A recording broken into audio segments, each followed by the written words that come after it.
Hi guys, it's Lulu here, and just jumping in to do a little bit of reading with you guys. Um, Sorry about the weird angle for this, but yeah, I thought last night I wanted to just read some things from this book again, and I thought, well, if I'm reading, I can also jump in here and just share with you guys. So if any of you are interested in listening, I mean, the visual's not going to be very interesting, but maybe you can just be pottering around doing something and listening, and just thinking about what we're reading through, and how it applies to your life. Some of you may enjoy that. So if you do, yeah, this is just something that I'll think I might add to my channel, and each month we will look at a different book. So yeah, we're nearly halfway through this month, but I thought anyway, it doesn't matter really when we start, does it? So here we've got the book The Life You Were Born to Live, and this is by Dan Millman. This is an old book, but anyway, it's he's also the author of The Way of the Peaceful Warrior, which I haven't read, but that sounds pretty cool actually. Let me know if you've read this book, or if you recommend it or anything like that. This book's about a guide to finding your life purpose. Now, the reason I originally got this was because it relates to, so those of you that know about, numerology and life path numbers and things like that will understand that our specific birth dates have a particular energy and code to them, and they show us what themes we will be working with in our life. So you can work that out. I might go through that process actually with you another time, about working out what number you are. So I'm a 35-8. So this book tells me about the numbers, a 35-8, and what particular spiritual laws I will be, and themes I'll be working through in this lifetime. So it's helpful in that aspect. But anyway, what I wanted to share with you first is going through some of the spiritual laws or universal laws, because in these times a lot of people have been really looking at different types of laws and how they apply to our lives, and bottom line for me is it always comes back to universal laws. So I always feel like God's law is the highest law, or so each of us might have a different perspective on that, and that's okay, because we're allowed to have our different perspectives and views and opinions and beliefs and all that sort of stuff. But anyway, let's just get into it. So yeah, part 4 of this book is Laws That Change Lives. The world is not to be put in order. The world is order incarnate. It is for us to harmonize with this order. And that's from Henry Miller. So I thought I'll start off with the law of balance, simply because this is a theme that's been coming up in readings lately. And yeah, I guess it links in with boundaries as well. And boundaries are always coming up for people, for all of us. So yeah, I just started off with the law of balance. So I posted this in the community tab last night, and some of you may have seen this small bit here. But I'm just going to read through this, and yeah, it's only a few pages, and then I'll leave it there, and it just gives us a chance to reflect and to think about it. And yeah, if you want to share anything, please feel free, but I will just go through one law at a time so that we've sort of got time to just reflect on it and absorb it and feel into it and all that jazz. So the law of balance. A balance applies to us on cosmic, biological and personal levels, to our body, mind and emotions, reminding us that anything we do, we can overdo or underdo, and that if our internal pendulum swings to one side, it will inevitably swing to the other. When you make the two one, and when you make the outside like the inside and above like below, when you make the male and female as one, then you will enter the kingdom of God. And that's from the Gospel of Thomas there. So then it goes on to say, if gravity is the glue that holds the universe together, balance is the key that unlocks its secrets. All things exist in a state of balance, high and low, in and out, hot and cold, fast and slow, loud and soft, the interplay of opposites. Between the polarities rests a balance point, a center. Quite unconsciously, while we eat, sleep, work, and move about our daily affairs, our subconscious works through our autonomic nervous system and endocrine and hormonal systems, and our circulatory system to maintain a delicate balance of temperature and blood chemistry, which, if drastically altered, ends our life. Not only does our survival depend upon balance, so do the quality of our life and the state of our psyche. The earth itself, functioning like a single living organism, on whose surface we humans are but cells, and the oceans and the winds are the circulatory system, also exists in a state of balance. 1. We are all too close to throwing out of equilibrium. In a sense, the global ecological drama we currently face reflects what goes on in our individual life. As we mature and learn about our own unique states of balance, in a sense, the global ecological drama we currently face reflects what goes on in our individual life as we mature and learn about our own unique states of balance. Although our subconscious is largely responsible for internal psychological balance, our conscious self bears responsibility for our lifestyle and actions. Thus, the law of balance is intimately connected to the law of choices, the law of responsibility, which addresses the balance between over-cooperation and under-cooperation, and demonstrates how achieving balance in even one area of our life can make a significant difference in our effectiveness. Within our psyches live archetypes and values of the Puritan and hedonist, the believer and the skeptic, the social butterfly and the lone wolf, the superior and the inferior, and other dualities that account for contradiction and turmoil within our minds. To achieve balance, physical, emotional, mental, and spiritual, has been a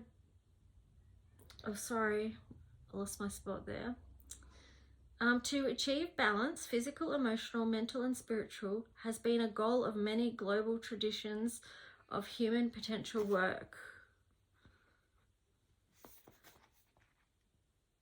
I should say, I don't like the word global. I need to change that to earth traditions of human potential work or something.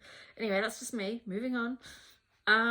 Sages from every culture, from Chinese Taoists to Essene rabbis, from Christians to Muslims, have advocated the middle way, the golden mean, the straight and narrow path. Even in the world of nature, most humans thrive by avoiding the extremes of the desert heat and Arctic cold, finding our lives more comfortable in the temperate zones.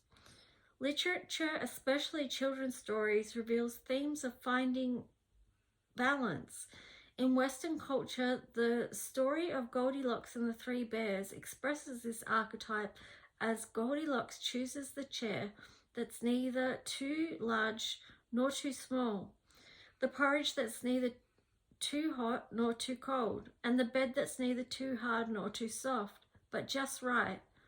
Balance, however, does not always depend on avoiding the extremes. Balance also embraces the ability to explore the extremes at times, paying equal attention to both sides to keep the pendulum in balance. For example, sometimes we may want to play the hedonist, staying up late and celebrating, indulging our senses. Other times we may express a more Puritan or Spartan disposition, eating well and exercising. Sometimes we overwork, other times we overrest. Over time, we remain in balance as long as we work both sides equally and return to center. However, extremes create stress and eventually require a swing in the opposite direction. A measure of our awareness and wisdom is whether our lives and actions center around the middle way. An automobile driven moderately each day lasts longer than a car left idle for weeks and then raced for weeks. Just so, balance is key to a long and healthy life. What constitutes balance differs somewhat for each of us. due to our different temperaments, dispositions, and constitutions. Some people, for example, tolerate and thrive on more exercise than others. Even our own needs change over time. Each of us needs to find our own middle ground, defined by our own unique physical and psychological qualities, and needs, not by someone else's values.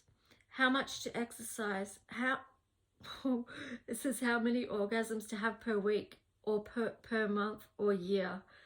How much to eat? All of these questions may have statistical averages, but the only true answer can be whatever works best for you. The specific life issues each of us needs to balance depends in large part upon our birth number, our overall life path, and our primary life purpose. If we are a number 1, we need to balance between the extremes of elitist superiority and insecurity.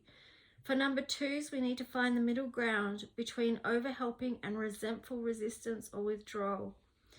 3s need to balance between the extremes of manic overconfidence and depressive self-doubt. 4s need to find a balance between mind and emotions, and between analysis and disorientation. 5s need to find a balance between moving from extreme dependence to extreme independence. 6s need to search for a balanced realism to avoid swinging from idealism to inevitable disappointment. If we are working in the number 7, we need to find a balance between naive over-trusting and fears of betrayal. If we are 8, we need to find balance between passivity and aggressiveness, and between feast and famine. If we are 9, we need to seek a balance between our Puritan and our hedonist tendencies, and between rigid integrity and its opposite. Many of us find our balance point by testing our limits, exploring the extremes on either side, then learning from the consequences.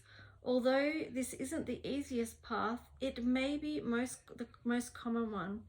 All the good advice in the world hasn't changed this pendulum method. The advice and experiences of others may not apply to us. Sometimes we need to find out for ourselves. Experience may not always provide the easiest way to learn, but it seems one of the surest. The law of balance reminds us to look carefully at the areas that may be out of balance in our own life. Whether we are male or female, do we balance the masculine and the feminine sides of ourselves? Do we balance work and family, as well as taking care of ourselves and taking care of others? Considering our life in light of this law helps us to see ourselves with better perspective, make appropriate adjustments, and find a deeper sense of health, harmony, and inner peace.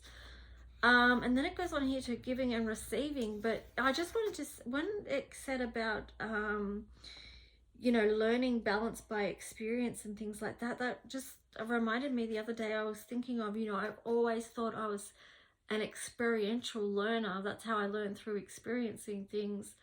And, that is not always the easiest path, because some of the things that we learn, that takes a toll on our body, to actually, our physical body as well as emotional and everything, to go through that. So I was trying to think, can I shift from being an experiential learner to someone who learns through observing? Anyway, that was just my thoughts on that. Perhaps that too links in with, as we get older, we learn how to take a higher perspective, over our own lives, and also over what we see. Anyway, that's just my little insight, thought process from what I was thinking yesterday. But here we've got giving and receiving. Although we often give goods, favors, appreciation, or attention in order to receive something in return, the universe reminds us that whatever we feel we most need is what we most need to give. Now, that can be a challenge for some people to follow that you know, that process. And you know, especially with things like, you know, money, if someone thinks, oh well, I don't have much money, then that might be a block for them giving it out to others, you know. So yeah, anyway, one special application of the law of balance applies to those of us who feel so emotionally needy that we want to receive nurturance without necessarily having to give any back. Oh yeah, there's so much in this, just this one law, especially as I'm reading it, when I'm thinking about, in particular, people that have been through trauma and abuse, and how this going through this, that would have impacted this balance of giving and receiving. I've seen it so many times play out, and it would even link in with attachment styles as well. For example, if you've grown up and you've got, say for example, avoidant or anxious attachment, that's going to severely affect how you're able to receive from others, because you'll be so fiercely independent, feeling like you have to do everything for yourself. So receiving or asking for help is going to be quite difficult. But anyway, so let's see, where were we up to?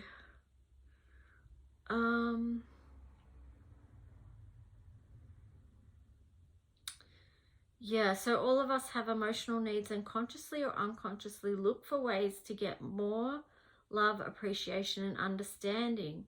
But actions based on the desire to receive without giving. Hang on, sorry. But actions based on the desire to receive without giving, using indirect means we learned in childhood to get what we want, don't work over time. The corollary to the law of balance states that we receive that which we give. Most of us are familiar with this theme, but how many of us practice it? We may give, but whether we are fully aware of it or not, we usually attach strings or expectations. We spend money, we act kindly, we pay compliments. Also, something will come back to us. There is certainly nothing wrong with this, except that events don't always unfold the way we had hoped. Conditional giving has hook-like energy that curtails higher energy or repels the desired result. The secret of giving and receiving is that whatever we feel we need is really a message from our deeper self telling us what we most need to give. Balance the heart of ancient Taoist wisdom is so critical to our lives that it forms a template for much of what we call spiritual development or personal growth. Applying this law is not easy, but the efforts are always worthwhile and can help us master ourselves and our life. The following exercises can help you achieve alignment with the law of balance through direct experience and application. So, experiencing balance. In your own life, how do you explore both sides to find the middle? Try this exercise. Set a wastepaper basket in the center of the room. Sit or stand about 5 feet away with some balls made of crumpled paper or other small objects to toss in the basket. Keep careful track of where each object lands as you aim for the basket. For every toss that goes too long, deliberately make the next one too short. For every toss that goes too far left, make the next one too far right. Notice how this process helps you find the center. Now, applying the law of balance, consider how you can apply the law of balance through working both sides. Ask the following questions. Do I talk very rapidly or loudly? Experiment by talking very slowly or quietly. Do I eat too quickly? Experiment by eating too slowly. Do I often feel muscular tension? Experiment by becoming too relaxed. Ask someone who knows you well the following questions. Do I work too much or too little? Do I act too rigid or too sensitive? Do I act dependent or too independent? Do I act overconfident or underconfident? Do I act uptight or self-indulgent? Do I seem more inclined to give or to receive? you can also self-reflect on those things as well. If you think that a person's view has merit, pointing to an area of imbalance, how much you bring that area back into balance, how much you work the other side. Okay, so that's it. So yeah, that's the law of balance. I'll leave it there. If you want to share anything about that or how you find that in your life, working or not working, I find this is the constant state. It's constantly about getting back to that point of balance. And for me personally, I don't know about you, I find it's such a delicate practice that can get really easily out of balance. And I know the reasons why it's like that, but yeah, it's a practice that I have to be mindful of and continue to work at. And if it goes out of balance, I can tell really quickly.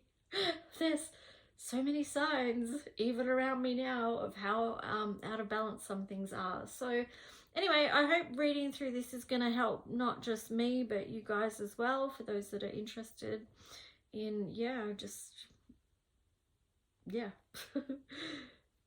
anyway, I'll talk to you guys soon. Bye.